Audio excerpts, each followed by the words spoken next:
Bom dia a todos. Vamos ficar em pé e ler 2 Tessalonicenses capítulo 2, versos 13 e 14.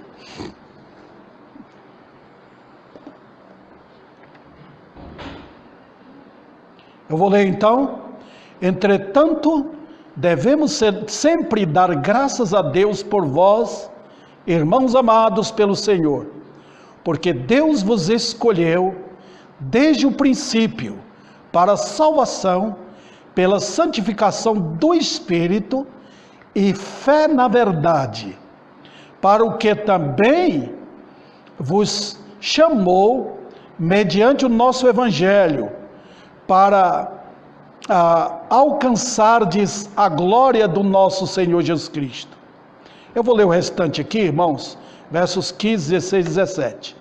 Assim, pois, irmãos, permanecei firmes e guardai as tradições que vos foram ensinadas, seja por palavra, seja por carta nossa.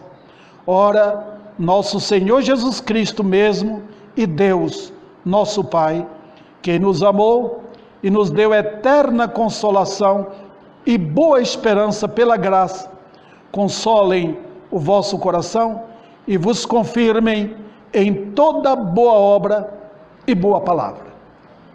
Aplica, Senhor, mais uma vez, os ensinos poderosos, gloriosos, jamais falidos, sempre atuais, a tua palavra em nossos corações e todos aqueles que vão ouvir tua palavra. Que haja temor, contrição, quebrantamento diante da tua verdade.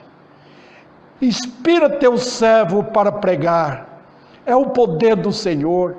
Eu sou um vaso frágil, mas é o poder vem de ti para que o pregador comunique a verdade aos corações. Em nome de Cristo Jesus. Amém. Podeis assentar, irmãos. Eu quero dar aqui, queridos irmãos, um retorno do que eu falei domingo passado. Eu não terminei a mensagem. E eu sei que aqueles que prezam a palavra de Deus vão acompanhar com o coração.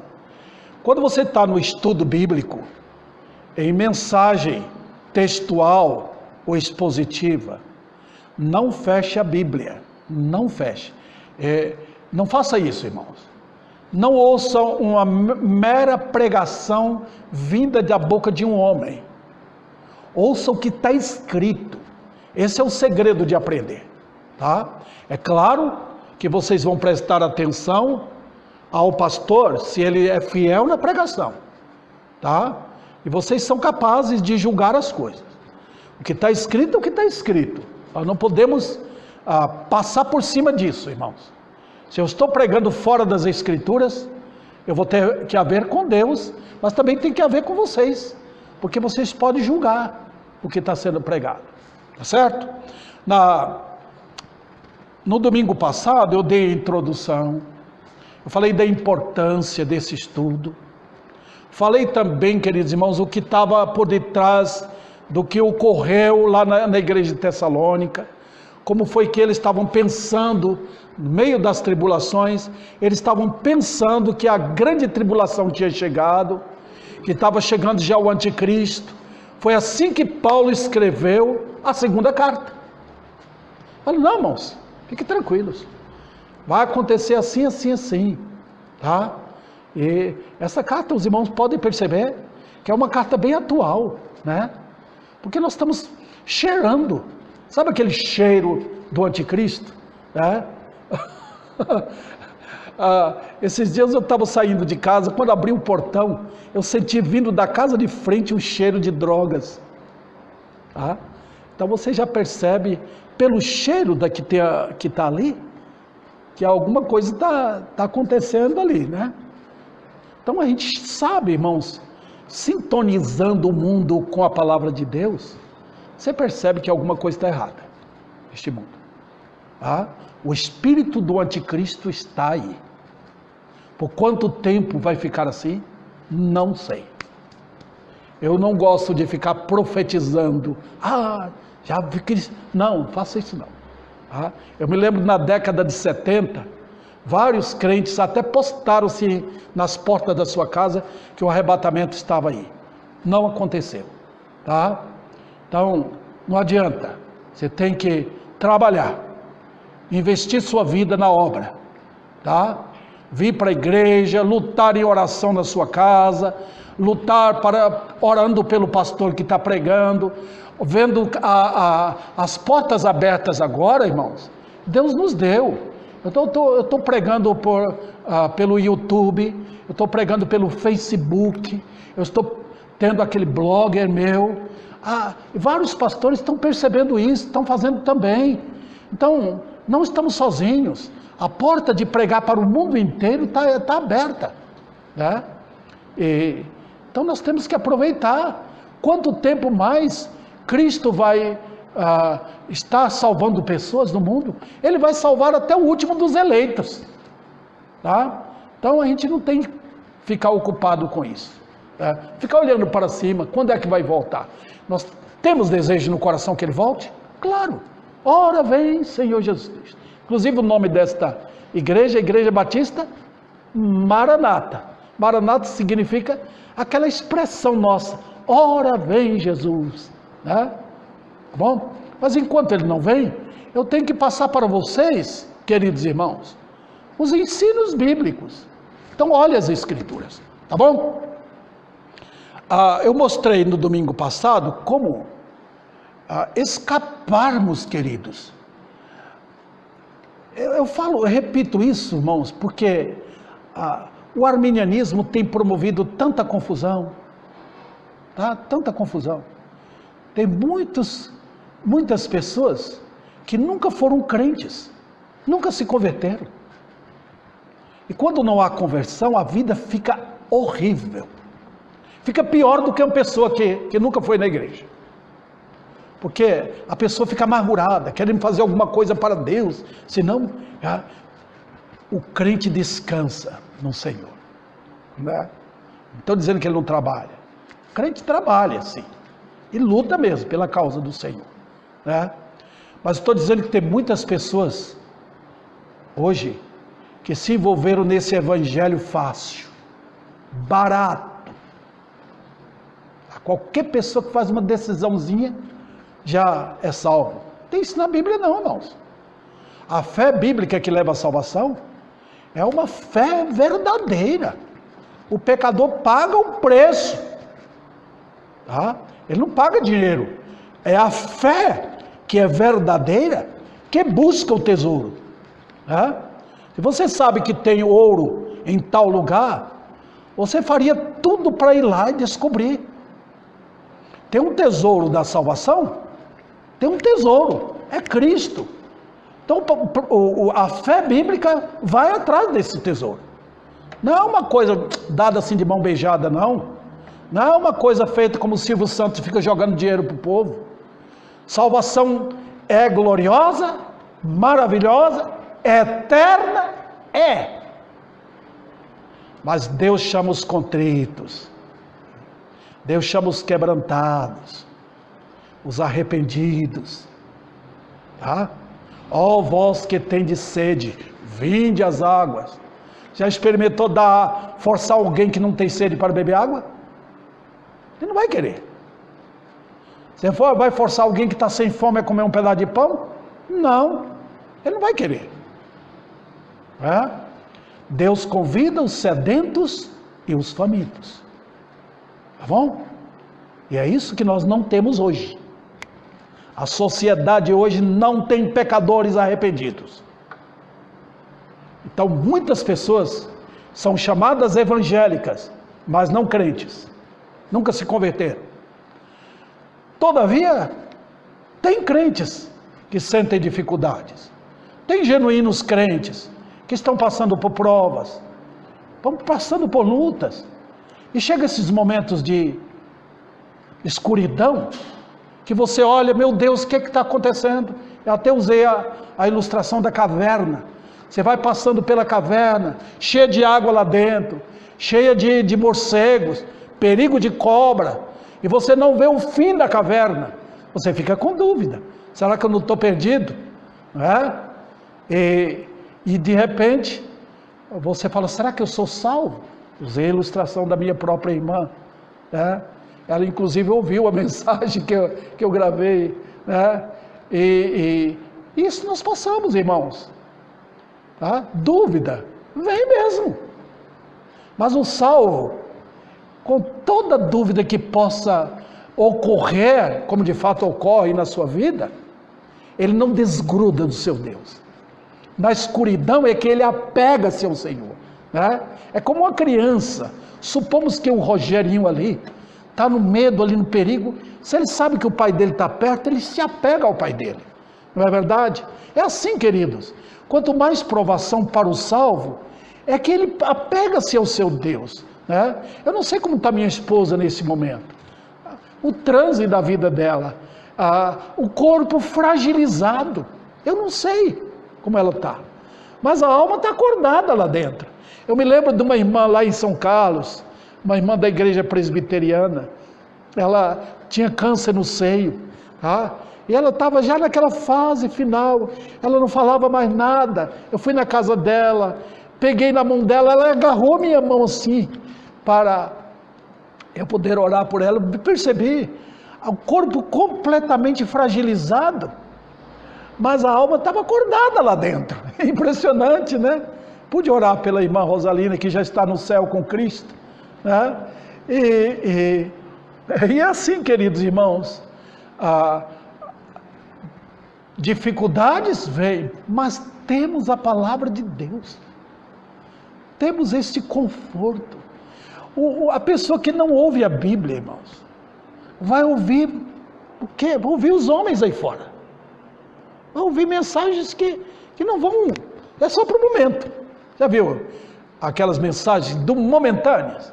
É igual melhoral, né? A Cibalena, você está com uma dorzinha, toma uma Cibalena, e pronto, acabou, dor de cabeça. Mas daqui a pouco a dor de cabeça volta. Se você não ouve a palavra de Deus com atenção, você vai tomar Cibalena por aí. Você vai tomar o melhoralzinho. Não sei nem se fazem mais o antigo melhoral, né? Se fabricam mais. Né? Tudo passageiro, irmãos. Tudo paliativo. Mas quem ouve a Bíblia, ele se segura em promessas. Né? Segura em promessas. Nós somos criancinhas, irmãos. Pode perceber, mas o meu netinho, por exemplo, se os pais colocam ele lá na sala sentado na casa dele, ele fica ali brincando.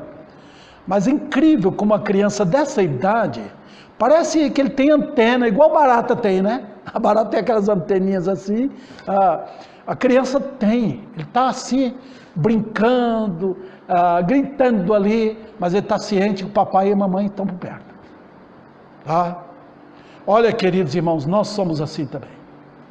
Então eu quero que vocês não desgrudem desta mensagem aqui, 2 Tessalonicenses, firmados na misericordiosa salvação.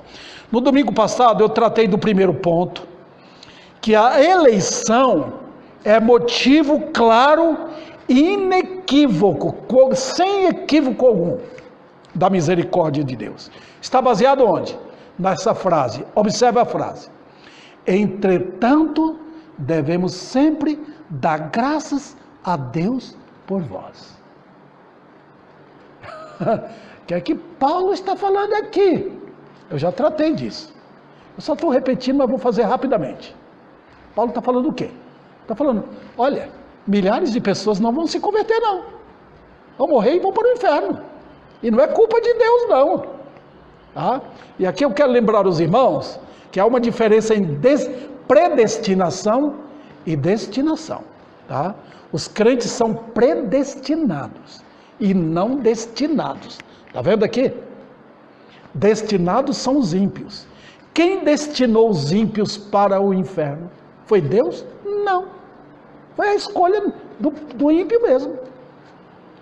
Toda escolha nossa é culpa nossa. Tá? Mas eis aí a predestinação. Eu quero só lembrar os irmãos, fixem isso. Eleição foi para a salvação. Predestinação é para o dia a dia. Está vendo aí? Vamos repetir aqui só para os irmãos lembrarem.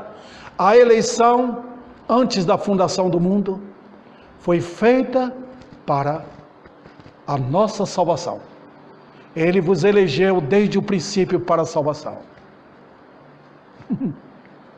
Agora, predestinação é o dia a dia.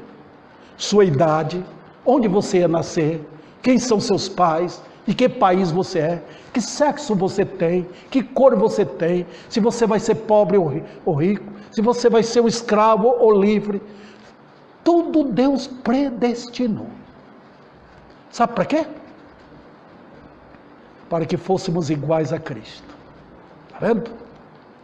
Então, Paulo trata disso, queridos. Não tenham medo. Se você é um crente, não tenha medo. Segure no Senhor. Ame a Jesus de todo o coração. Segura nele.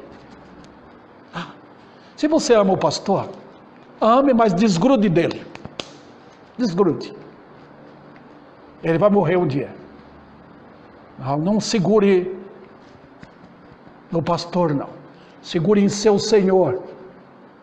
Abrace o Senhor. Ame o Senhor de todo o seu coração. Tá? Então Paulo está falando o que aqui? Ele fala, damos graças a Deus por vocês. Está vendo a escolha aí? Vocês não estão indo para o inferno porque Deus teve misericórdia de vocês. Está vendo? Ele abraçou vocês. Porque se não fosse a misericórdia dele, ele teria abandonado vocês. Ele teria nos abandonado porque eu mereço e nós merecemos sermos abandonados. Está vendo? Foi isso que aconteceu. Então não há motivo para nós ficarmos orgulhosos, vaidosos. Não há. Outro detalhe, vou rapidamente aqui, irmãos. Se eu ficar brincando aqui com o tempo vai passar e eu não termino o assunto. Segunda coisa aqui, a eleição é motivo de quê? De um culto contínuo a Ele. Olha o que diz. Entretanto, devemos, quanto tempo? Sempre dar graças a Deus. Como é que a igreja faz isso? Sempre.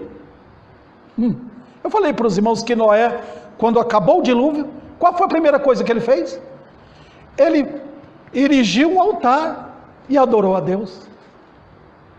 É assim que nós devemos fazer. Todo momento. Não é só vir na igreja não, irmãos. Saiu da igreja, vai lá para sua casa, todo momento. Na hora da refeição, não abre a boca e vai enchendo a boca de comida, não. Fecha ali. Vamos todo mundo louvar a Deus. E aqui que entra a função do chefe de família. Tá? Cada um. Um homem de casa, ele tem que incentivar a família a adorar a Deus. Tá? Nós estamos vivendo essa época de um verdadeiro orgulho. Cada um faz o que quer. Mulher faz o que quer, homem faz o que quer, jovem faz o que quer. Domingo não é dia do Senhor, mas não. Tá? Domingo é dia de eu fazer o que eu quiser. Comprar, passear, brincar. Isso aqui, irmãos, é uma verdadeira manifestação de uma rebelião que atrai a ira de Deus. Tá? Eu falo no fervor do meu coração. É triste isso. Tá? Então vamos lá, queridos irmãos. Sempre. Eu estou com alguma dor. Glória ao Senhor. Glória. Eu merecia o inferno. Eu estou com febre. Eu merecia o fogo eterno. Eu estou comendo um pão. Ele me deu aquilo. Você lembra de Jó? Quando ele soube que ele tinha perdido tudo, Ele não caiu no chão e começou a esbravejar, não. Ele adorou a Deus. Adorou a Deus.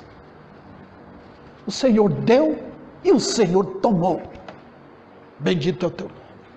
É dose isso, irmãos. Não é fácil. Mas nós temos que rasgar o poder da carne. Glória a ti, Jesus. No sofrimento, na dor, na perda. Glória ao teu nome.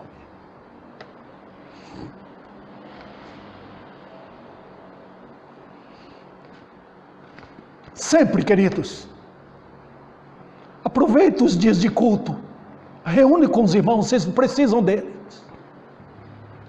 Hoje ninguém quer fazer mais isso. Querem ficar até em casa e fazer culto lá mesmo, não na igreja. Aproveitem. Ame ao Senhor, ame os irmãos. Todo mundo aqui enfrenta luta e guerra, todo mundo chora. Nós somos soldados do Senhor e um ampara o outro.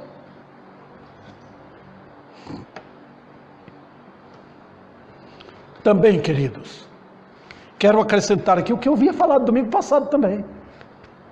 Talvez eu reitero a coisa com mais verdor ainda, com mais fervor.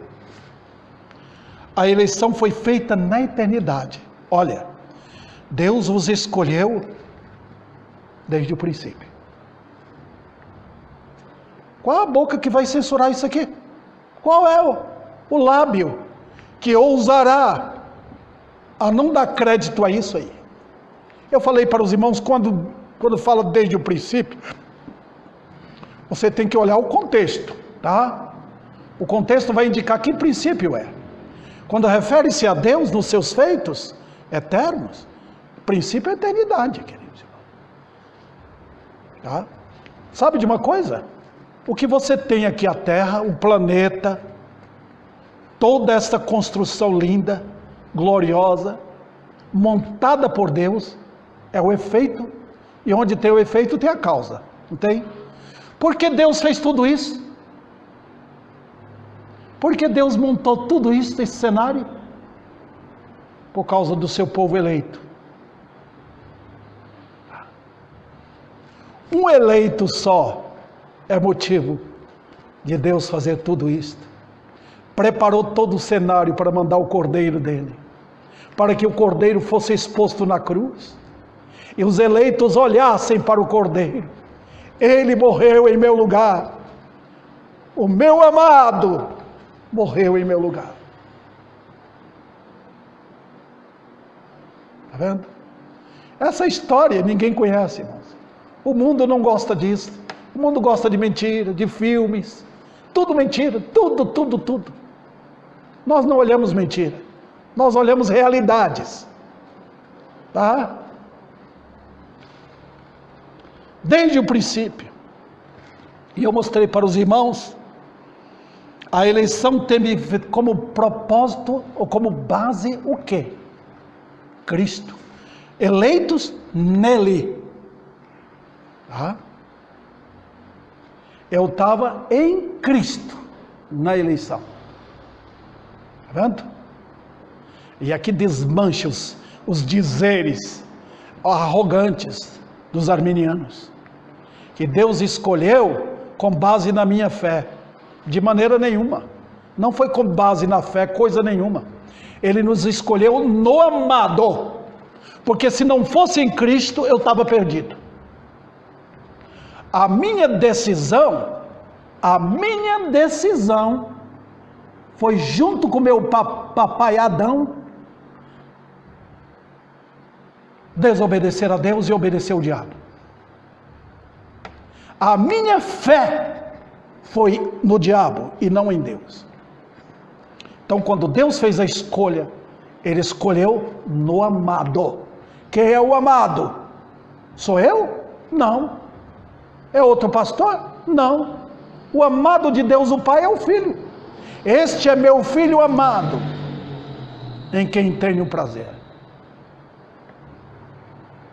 Os irmãos quiserem averiguar isto, está em Efésios capítulo 1, versículo 6, na versão corrigida, não na versão atualizada. Está melhor lá na versão corrigida. Vamos para o segundo ponto, aqui. A eleição tem um firme objetivo e fundamento, desde o princípio para a salvação. Agora vamos dinamizar um pouquinho mais isso aqui, porque parece que eu passei por isso na semana passada. Em primeiro lugar, o objetivo da eleição foi nossa salvação.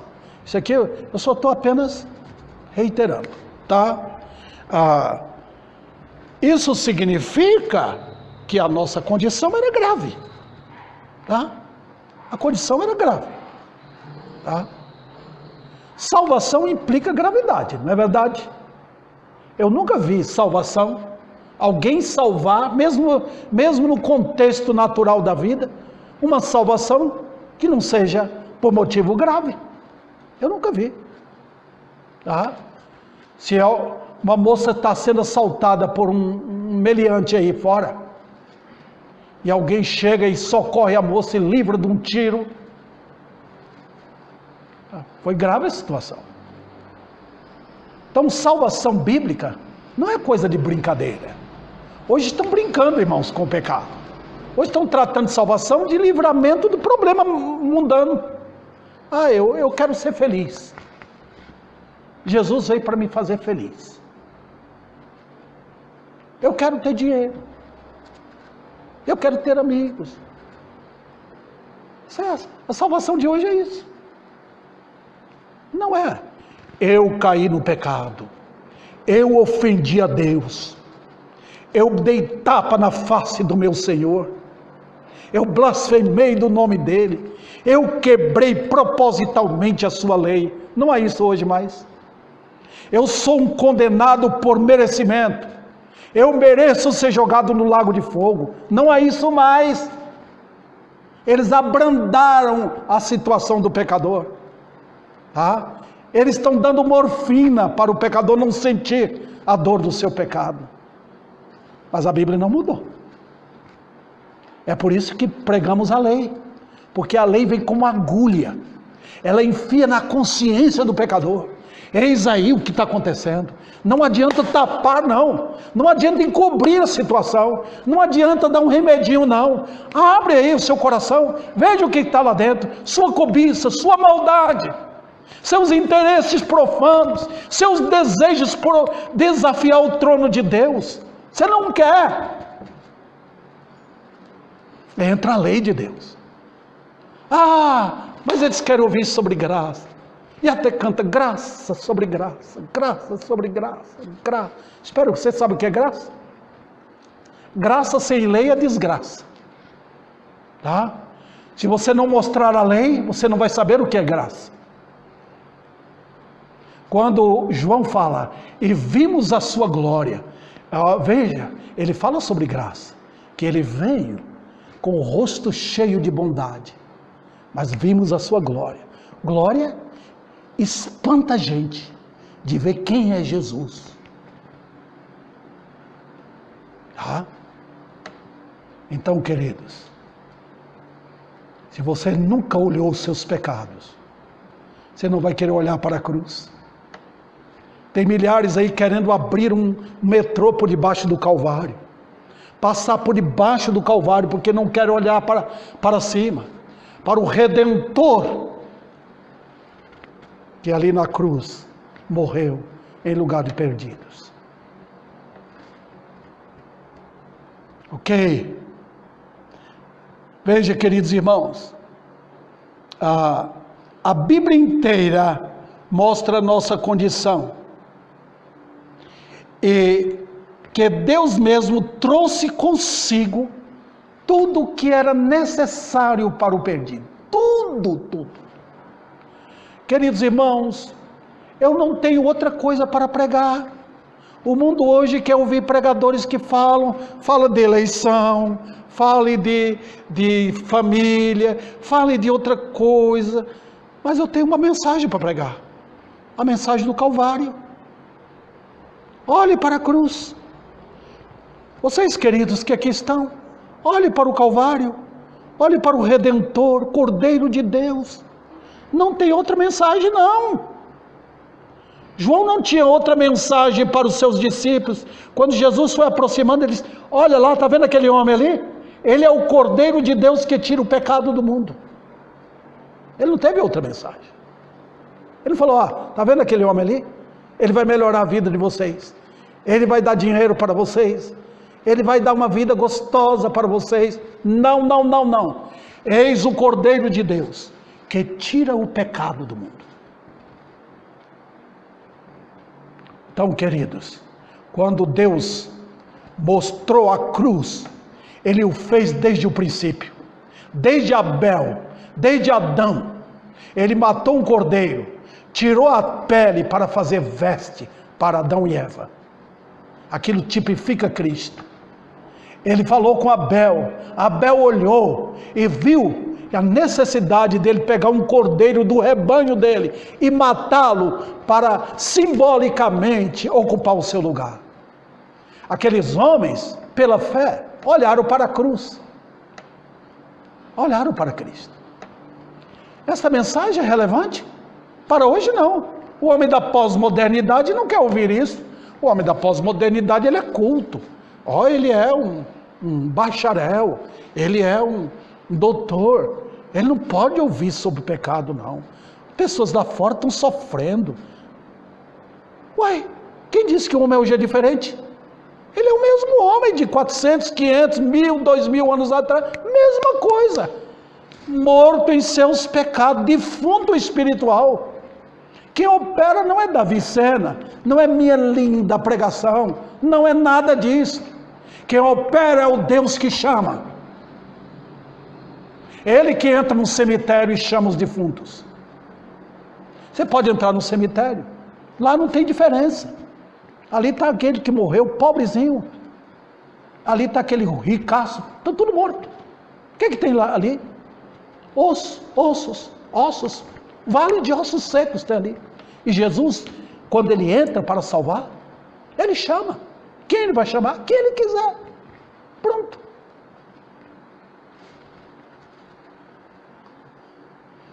Em terceiro lugar, o firme fundamento foi montado de antemão.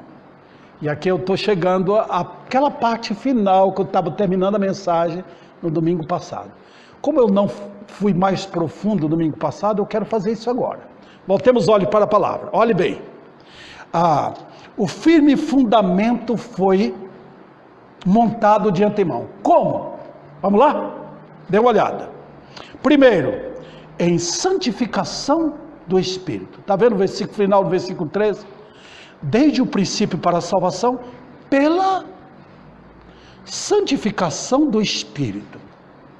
Eu dou louvores a Deus, irmãos e irmãos.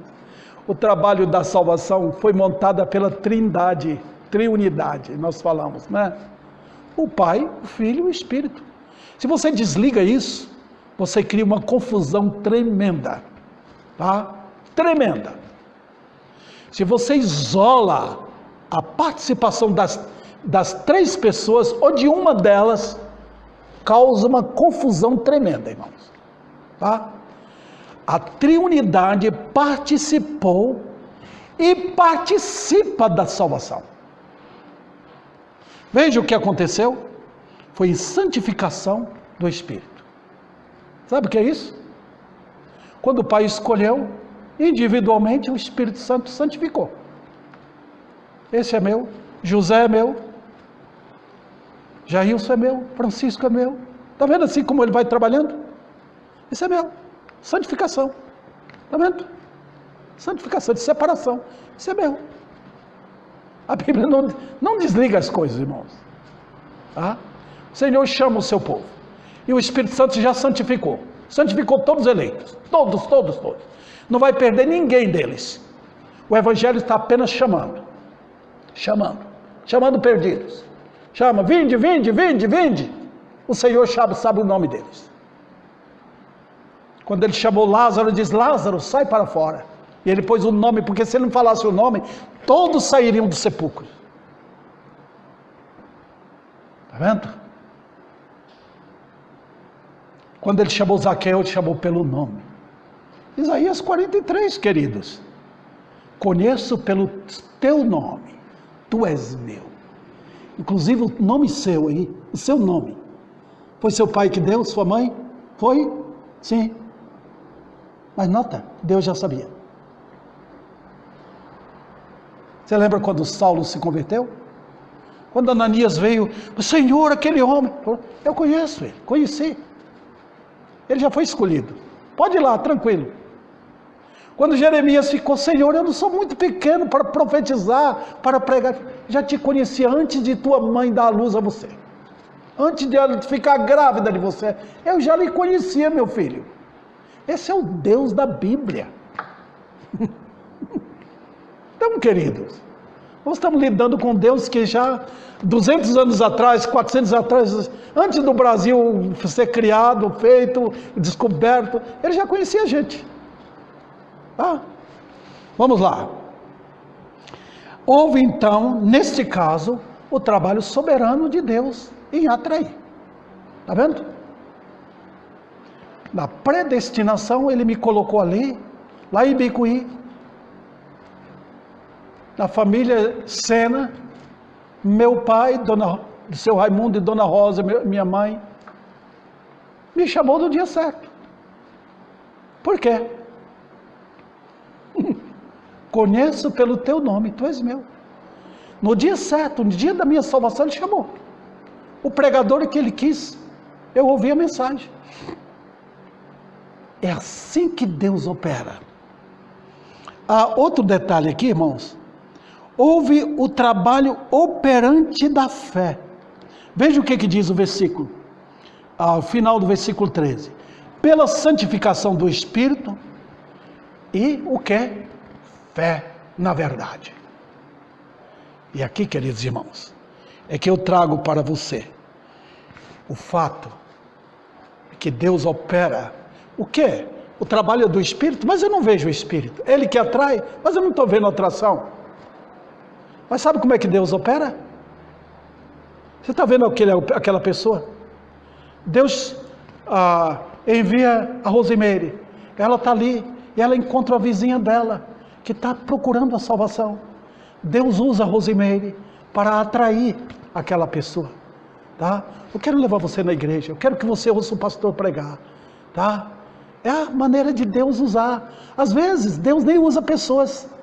Às vezes a pessoa está passando na rua, ouve assim na frente da igreja, ele ouve a mensagem, ele é atraído, ele entra e se converte.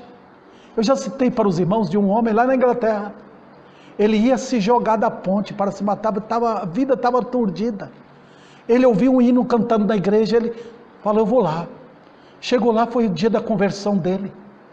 Atração, queridos irmãos. Como é que Deus faz isso? Eu não sei. Às vezes a pessoa nasce numa família crente, o pai é zeloso em explicar, e a pessoa se converte desde pequena. Às vezes, Deus atrai a pessoa quando ela está no ventre da mãe, está lá por formação. Deus salva. Ele é o evangelista, não sou eu. Você lembra do filho do rei Jeroboão?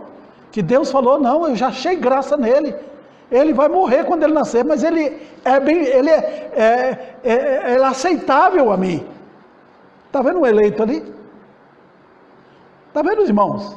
É que a gente olha a vida do ponto de vista nosso e não de Deus. A fé é a clareza de que a pessoa é escolhida. Como é que eu sei que fulano de tal foi escolhido?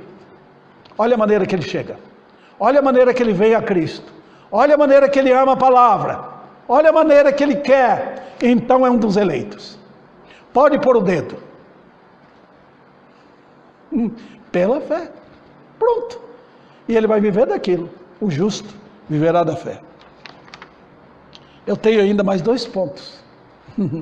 Eu quero tratar agora desse terceiro. Vamos lá. Tem muita coisa pela frente aqui. Em terceiro lugar, a eleição tem sua obra realizada. Olha o que diz aí. Versículo 14. Os irmãos estão olhando a Bíblia? Nunca deixe de olhar as Escrituras.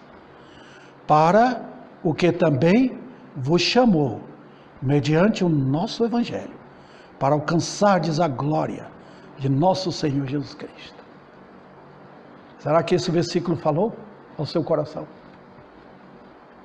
O que eu quero aqui, queridos irmãos, meu intuito é que todos os crentes saibam o que é a salvação bíblica.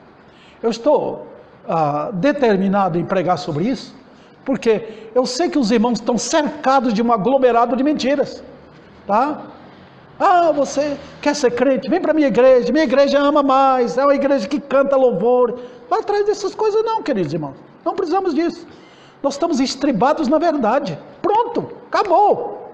Eu não preciso disso. Eu não preciso de bateria para dizer que eu louvo mais. Eu não preciso de fervor, de emoção para dizer, não, eu estou estribado na verdade, e pronto, minha vida seguirá esse caminho, pautado na verdade, pronto, eu não quero ouvir isto, eu não preciso dessa euforia mundana, dessa carnalidade travestida que tem aí, não preciso. Vamos lá, o que vimos aqui, é que a eleição tem sua obra realizada, para o que? Pelo nosso evangelho vos chamou.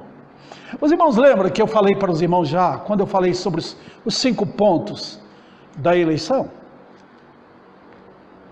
Eleição incondicional,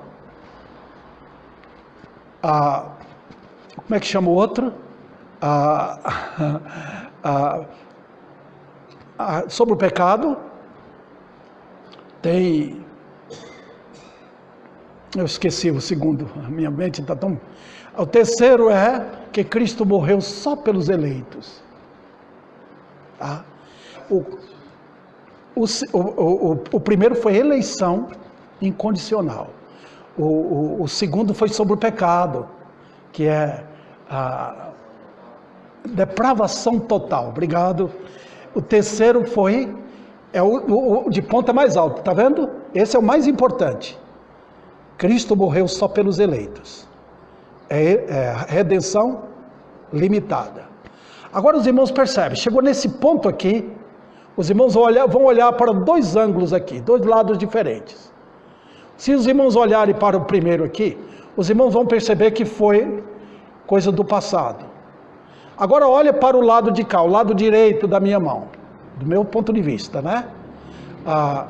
Nós temos graça irresistível e segurança eterna, segurança dos salvos. Está vendo? Os irmãos percebem que esses 2 aqui são coisas que nós podemos saber. O de cá está no passado, esses 2 aqui estão no presente. Está vendo? Então o que a cruz fez? A cruz nos faz olhar para o passado e nos faz olhar para um presente. Pronto. Vamos ver esses 2 lados agora? Nós temos então aqui, para o que, versículo 14, também vos chamou mediante o nosso evangelho. Está vendo? Como a coisa é prática. Então, esses 5 pontos, inclusive eu quero até escrever, quando o irmão Antonino arrumar a frente da igreja, eu quero colocar esses 5 pontos lá, em 5 pontos em cima da frente, para todo mundo saber o que é que nós cremos aqui. Tá? E veja bem, queridos irmãos, o que é que o evangelho faz? O evangelho é atuante em Deus chamar. Eu dou louvores a Deus, porque o Senhor chama. Ele chama. É impressionante o que Deus faz. Ele chama. Ele chamou e Ele está chamando. Está vendo? Veja o versículo 14, dá para os irmãos entenderem? Pelo que também vos chamou. Então vamos lá. A lição é a seguinte: Deus tem seu método soberanamente dele para chamar os seus eleitos. Tá bom? Eu poderia passar aqui um tempão, queridos irmãos, mostrando a vocês que é Deus quem chama. Tá? Deus chama. Vocês querem ver? Eu vou dar apenas uma passagem que eu dei para os irmãos na quarta-feira aqui, que vieram, é Romanos capítulo 1. Segura aqui assim, em 2 Tessalonicenses, eu tenho essa fitinha aqui, mas não vou dar para vocês não. Eu vou aqui segurar essa passagem, tá? Vamos lá, Romanos capítulo 1. Olha o que Paulo fala do evangelho dele. Capítulo 1, ele diz, versículo 6, de cujo número sois também vós. Agora veja, chamados para seres de Jesus Cristo. É Deus quem chama. O movimento moderno é um homem chamando. O Evangelho diz: Deus chama. É claro que Ele vai fazer isso por elementos. Eu já expliquei para os irmãos. Deus tem os instrumentos dele, tá? Ele vai usar. Mas Ele também pode usar. Você já deu um folheto para alguém? Ele abre lá na casa dele, João 3,16. De repente, Deus desperta aquela pessoa. Hoje eu vou procurar. Hoje eu vou numa igreja. Né? Eu li a respeito, muitos anos atrás, na França, uma moça da alta sociedade. Ela estava com muito problema de depressão na vida. E ela foi para assistir um teatro. Então, quando ela chegou na beira do teatro, tinha um pregador pregando: e o sangue de Jesus Cristo, seu Filho, nos purifica de todo pecado. Era a mensagem dele. Aquela moça mandou parar a carruagem. Ela disse: pode voltar, já ouvi tudo. Ela se converteu. Era isso que eu queria ouvir. O sangue de Jesus Cristo, seu Filho, nos purifica de todo pecado. Está vendo? Então, queridos irmãos, está vendo o modo de Deus chamar? Veja, ainda no versículo 7, a todos os amados de Deus que estáis em Roma, o que é que diz a próxima palavra? Chamados. Hoje é o homem que chama Deus. Ó Jesus, vem cá para mim. Eu quero que o Senhor guie a minha vida. É o homem ordenando, até estão ordenando andar. Vai com Deus, como se Deus fosse empregado, já viu? Vai com Deus, fique com Deus, como se Deus fosse empregado. Tem isso na Bíblia não, irmãos? Não tem. Tá? Veja bem, isso não altera em nada na vida. Nada. É Deus quem chama. Se Ele não chamar pelo Evangelho, pode ter certeza. O mesmo Evangelho que ele utiliza para chamar, é o Evangelho que Ele utiliza para endurecer, para ninguém se converter. Vamos lá, queridos irmãos. Eu tenho mais um assuntinho aqui para falar e eu vou ter que terminar, tá? Por causa do meu tempo. Ele chama através de quê? Olha o versículo aí. Voltando lá. Voltando para 2 Tessalonicenses. Para o que também vos chamou mediante o nosso Evangelho. Queridos irmãos, o que Deus usa? O Evangelho. Pronto. Eu tenho receio de quem está pregando o Evangelho. Tem elementos hoje correndo para pregar o Evangelho quando Deus não chamou. E mesmo assim, Deus ainda utiliza muitos para pregar, sem às vezes nem saber o que está pregando. E Deus abençoa a verdade, não a mentira. Então precisa. Eu creio hoje, irmãos, eu já falei, eu só estou reiterando aqui, está faltando mais pregadores hoje. Homens de Deus, que preguem no poder, na unção, no glorioso poder do Evangelho, com o calor do Espírito em suas almas, que preguem nos púlpitos a respeito dessa tão grande salvação. É o Evangelho. Qual Evangelho? É qualquer Evangelho? Não adicione mentiras. Deus não tolera mentira. Se você colocar no copo de água uma gotícula sequer de veneno, estragou a água. É verdade? Você tem que pregar o evangelho na sua pureza. Como Deus entregou, entrega. Aí você vai falar, pastor, mas eu não sou pregador. Tá bom, eu entendo. Nem todo mundo é pregador. A pregação é para quem Deus chamou. Mas você pode falar. Você pode tagarelar o evangelho. Você pode comunicar seu testemunho. Olha, Jesus me salvou. Eu estou indo para o céu. Isso é uma forma de comunicar. Entendeu? Você pode fazer isso. Não tenha medo. O problema hoje é que nós se intimidamos, porque há tanta coisa fora hoje que te intimida. Não tenha medo não, irmãos. Nós fomos chamados para sofrer. Tá?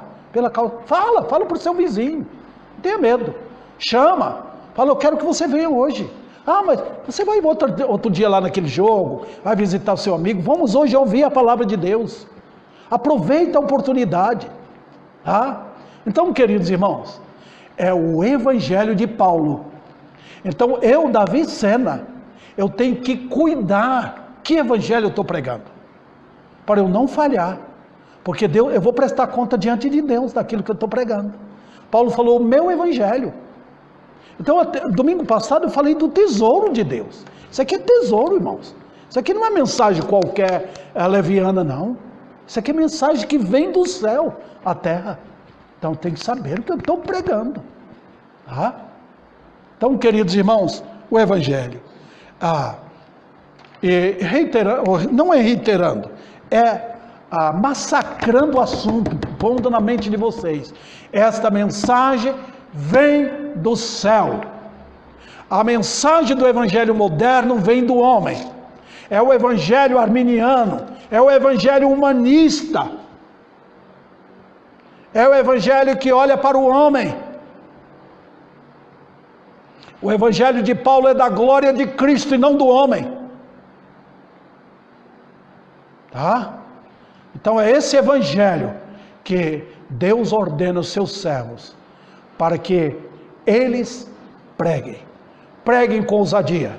Preguem com poder o evangelho. Os irmãos percebem que eu não tive tempo de terminar o assunto total ainda, e devo fazer na próxima oportunidade, mas fica até aqui, porque eu tenho que tratar como Ele vos chamou. Deus tem seu objetivo eterno no tocante a seus eleitos, e depois eu vou terminar falando sobre a eleição tem sua obra vista aqui, nos versículos 16 e 17. Que o Senhor venha animar você, que você se torne um crente forte, corajoso. Nós precisamos hoje, queridos irmãos, de homens e mulheres que olham para Cristo, que não tenham medo. Nós vamos morrer um dia, mas enquanto nós vivemos, queremos ser úteis a esta causa gloriosa, trabalhar para a glória do evangelho. Nós não estamos trabalhando para homens, nós não estamos trabalhando para Davi Sena, para outro pastor qualquer. Nós estamos trabalhando por aquele que nos amou primeiro. Então entreguemos de coração a esta causa santa, que o Senhor aplique a sua palavra. E talvez hoje, através do evangelho pregado pela internet, haja pecadores que entenderam: eu nada posso fazer para me salvar, nenhum homem pode me salvar, nenhuma igreja pode me salvar, eu quero Jesus Cristo. Quando Paulo pregou em Tessalonicenses, as pessoas ouviram a mensagem, abandonaram seus ídolos, pegaram aquelas obras de feitiçaria, jogaram fora, pegaram aquelas estátuas, quebraram, não quiseram mais. Falaram: nós vamos servir ao Deus vivo e verdadeiro. Foi isso que aconteceu. E Paulo falou: pelo que eu estou vendo, vocês são eleitos de Deus. Olha que coisa fantástica. Que o Senhor então aplique a sua palavra em nossos corações.